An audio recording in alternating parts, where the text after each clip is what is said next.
So for this portion, I'm in professional skills. I'm doing build relationship with children and youth. Originally, I said I was going to create a journal, but I felt like because I wasn't being able to see the kids anymore and I didn't get to talk to any of them about that, I figured I'd just do a video journal instead of like writing a book type thing because I was going to have them put a piece in, but unfortunately, I didn't get to do that. So I'm reflecting along the relationships that I built.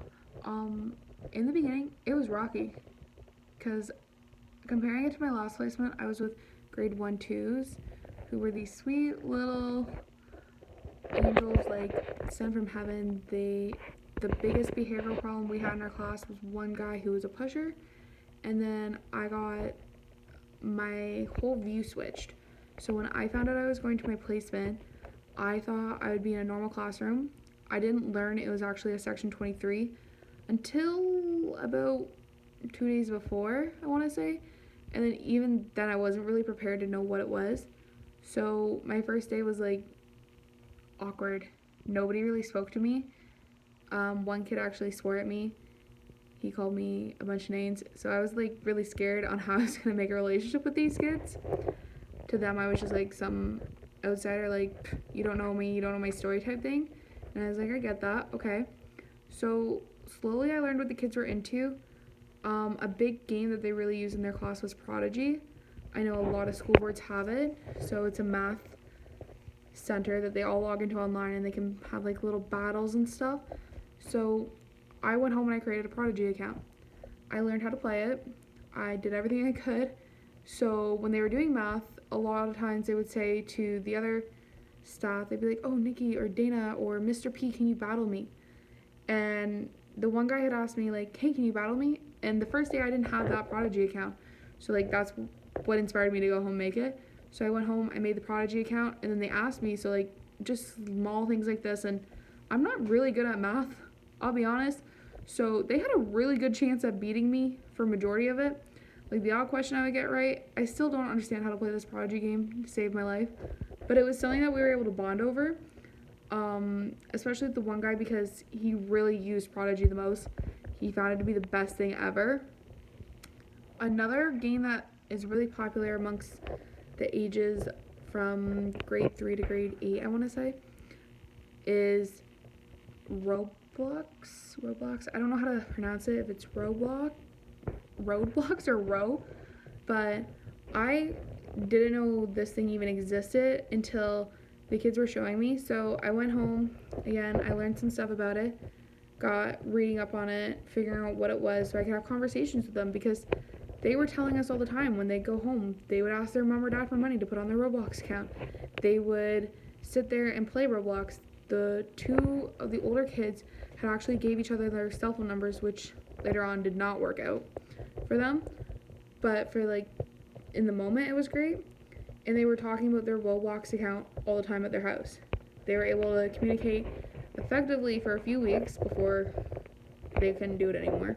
But it was something that I learned so I could have a conversation with the one guy. With one of the younger students, he was our youngest, he was a grade 3. He was the easiest to form a connection with.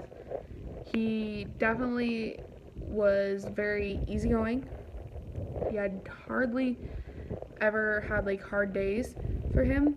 He was just very attention seeking all the time. So for us, like building a connection, for me, I used ping pong. That was the easiest thing ever. This child loved it. You could spend 5 minutes or you could spend an hour playing ping pong. He didn't care. He had someone who finally was allowed to play ping pong with him. It was the greatest thing ever.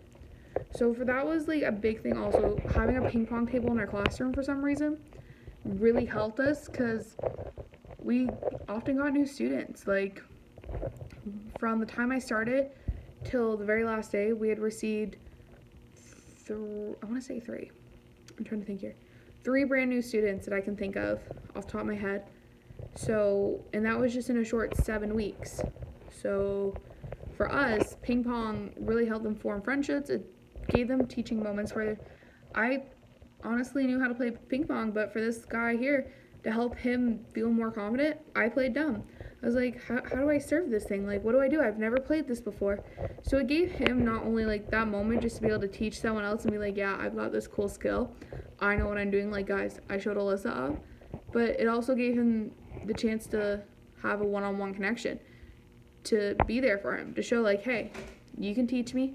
I'm going to hang out. Don't worry. We got this. So that was no issue. The one girl, something that was really easy is I learned she was into TikTok. Now, I'm also into TikTok. For me, I got addicted there. So does she. She was telling me she'd spend hours on. So we didn't make TikToks together. That's not something I'm about. I'm just a person who likes to watch them. But she would always try to do dances. So I went home and I learned how to do like renegade and stuff. And she was amazed. I personally could not do it to save my life. I am the most horrible dancer. And for her, she was like, no, this is how you do it. This is how you do it. Like, you do this and this. And I'm like, okay, I don't think that's going to work. Like, I can try, you know. But TikTok helped us build a connection. Like, we were able to talk about stuff that we'd seen on TikTok. Appropriate, of course. Like, if she started saying something that wasn't appropriate, we'd be like, hey, you know, maybe now's not the time or the place. Like, you know, I don't want to really hear about those ones. I'm cool with the funny and appropriate ones. Like, those are fun. But if it's not appropriate, it's not really fun for me. So she came to school one day and she actually taught me how to do a full-on TikTok dance. And the goal is that on one of the Fun Fridays we were going to perform the dance. But unfortunately we didn't get the chance to because the school did close and obviously placement ended. So that was really hard.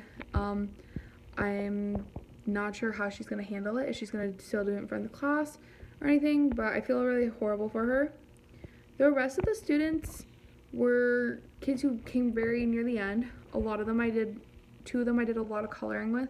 That's what they enjoyed, was art or coloring. So I had no problem sitting there showing them my dogs, even though they looked like turkeys. But I learned kids are very brutally honest, and I'm not an artist. So that's how I mainly formed and built connections with them. It was a lot of work, actually, in the beginning, trying to figure stuff out. Like, I didn't know about Roblox. I didn't know about Prodigy. TikTok I could do. But it was worth it because these guys showed me more. They were able to explain stuff to me, talk to me about it, and it was like they could have a conversation. And more importantly, they got to feel included and that people were there for them, because honestly, I do care about these kids. I did want to be there 110% all the time for them. So what they were lacking at some point in their lives, not getting there, because who knows what environment is happening at home or at school when we're not able to see everything. So I was glad to give it to them. And yeah, that was my relationship building with these guys.